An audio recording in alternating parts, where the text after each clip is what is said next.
Section 132 of the Doctrine Covenants was given to Joseph Smith when he inquired about questions about polygamy in the Bible.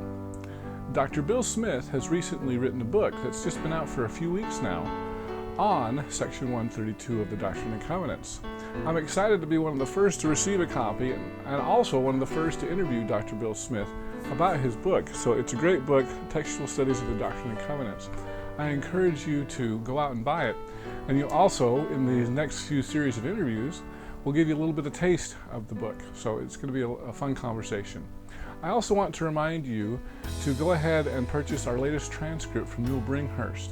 It's up on Amazon.com as well as on our website, GospelTangents.com. Now back to our conversation.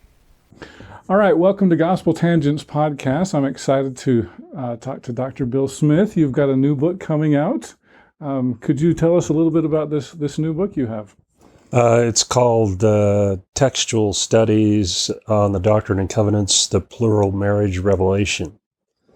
My original title was something like The Restoration of Hagar, but the editors thought that was a little too esoteric, so and it didn't fit in with their book series, so this is probably working better. I kind of like the Hagar title better personally, but I'm with you there.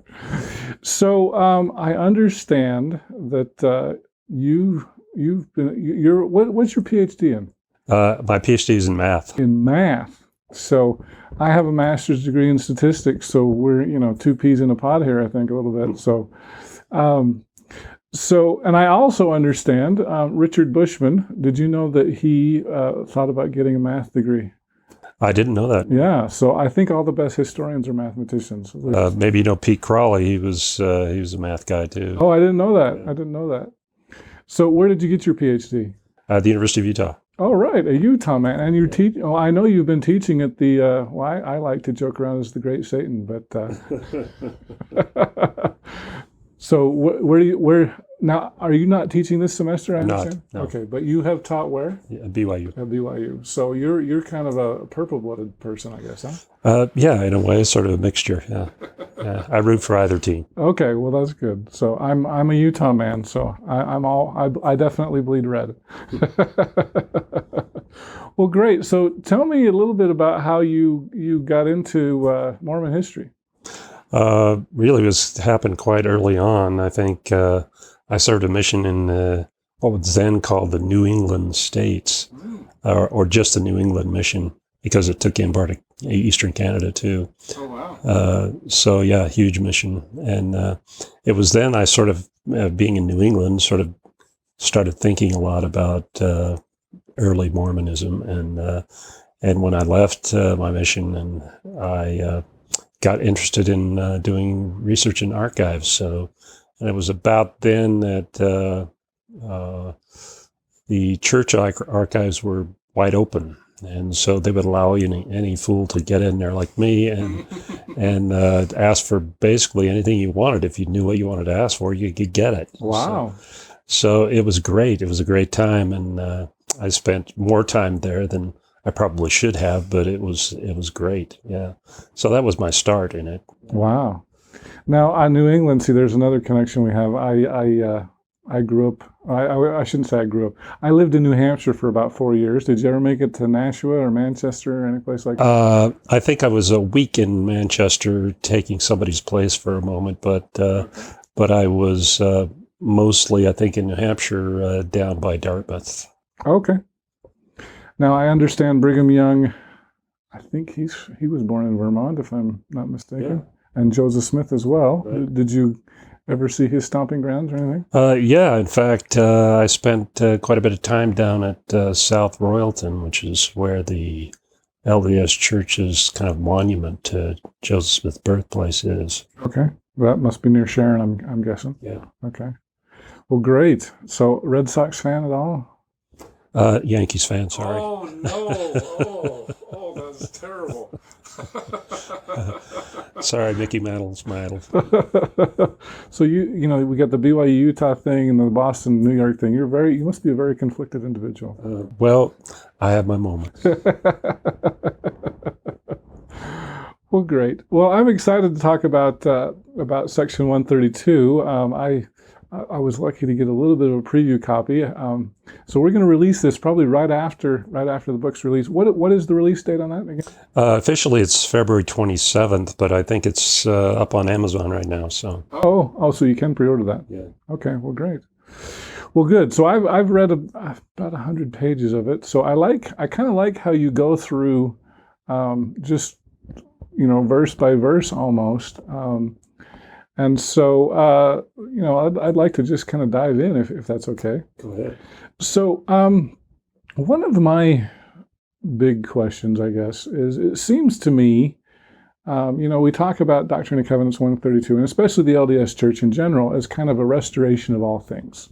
I know, and I don't know if you've been able to see some of my other interviews. I've interviewed Mark Staker and Brian Hales, or have you seen any of those? I think I saw Mark's, yeah. Okay, so one of the interesting things that Mark said, and I know Brian Hales didn't necessarily agree with him, but as we look at, even in Section 132, it says that parts were revealed as early as 1831. The header does. The header says that. Yes, and so I know Mark said something. He had a very interesting theory about how polygamy was introduced. It may have been through a black Mormon by the name of Black Pete.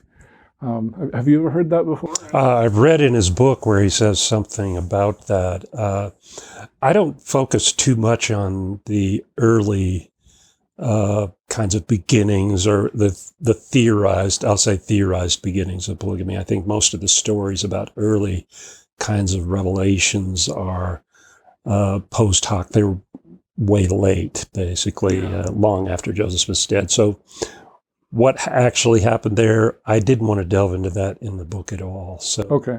You're just more focusing on the text itself. In fact, I try to make an argument that the text of the Revelation is really an 1843 text. Okay. It may indeed have pieces, parts that come earlier than 1843.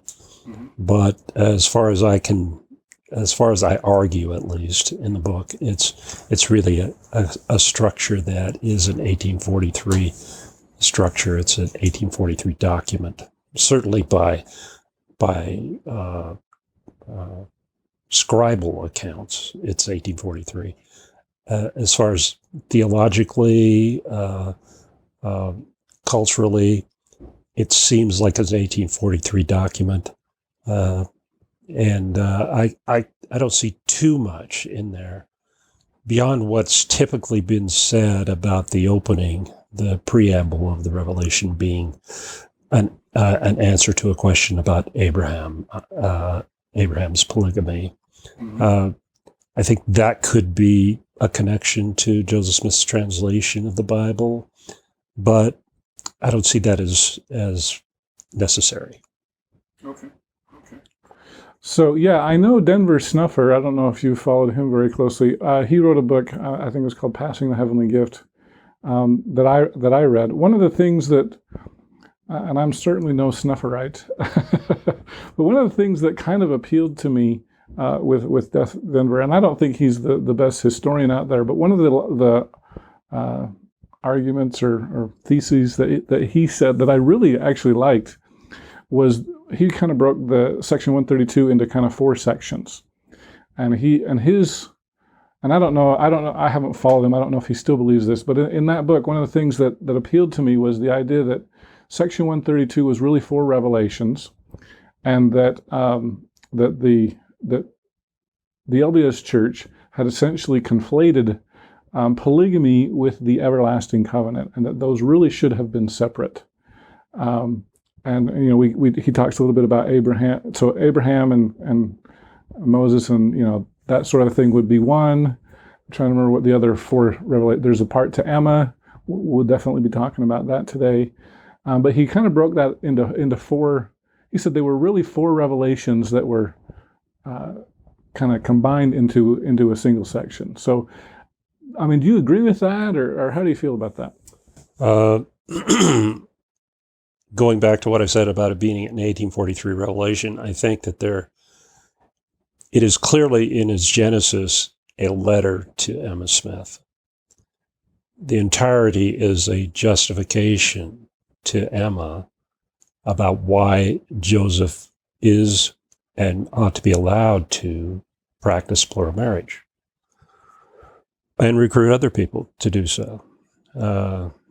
She was up and down in terms of whether she approved of the practice or whether she didn't. She had a terrible mental trial, or as most women probably did, at least to one degree or another, when they were introduced to the idea. And so I think the whole thing is really structured as a letter to Emma Smith. Its component parts, I think you can deal with that like Denver did as a theological document, saying this is legitimate, this isn't, but I think it is really a unified whole in terms of its purpose. And my opinion, and I think this is justified, I try to argue this in the book, I don't think it was ever intended to be public. Oh, really? Yes. So I think that's true. I think it's fairly obvious. Not everybody would agree, but I try to argue for this in the book. That's one of the arguments of the book. So academic books tend to do this thesis thing and then argue for it. So my book is not like a theological sort of approach to the revelation. I do note the theologies that are connected to it, but more as historical objects than trying to argue in terms of my own personal theology or someone else's. So yeah, it's basically a work of history, I think. But yeah, I do delve into my inspiration for this book was really Peter Martins. I don't know if you know him, but he's a Bible scholar, and his work with Origen really started to make me think about how we treat Scripture in the LDS Church. And I think one of the most productive ways is not just to look at the documentary foundations of the Revelations, which I think is a really important issue. And the Joseph Smith Papers has done a marvelous job with that. But I think it's an ongoing story. And so you have to look at the interpretive cycles, changes, the hermeneutic that's associated over time with the Revelation. That's what I tried to do a little bit. I don't know how successful I was, but I tried to. Well, like I said, I believe I'm about a third of the way through your book, so it's been really interesting so far. So I hope you enjoyed our conversation with Bill. In our next conversation, we'll talk about how religiously literate Mormons are as compared to other people in other religions. I think you're right. I think rank and file BYU students probably a lot more familiar with the Bible than rank and file, say, Harvard University student or something like that. Thank you so much for listening. Make sure that you like our page on facebook.com/gospeltangents. You can subscribe at youtube.com/gospeltangents. We're also on Twitter @gospeltangents, as well as make sure that you subscribe on iTunes so you don't miss any of our episodes. Thanks again for listening. Click here to subscribe, here for a transcript, and over here you'll see some more of our videos. Thanks again.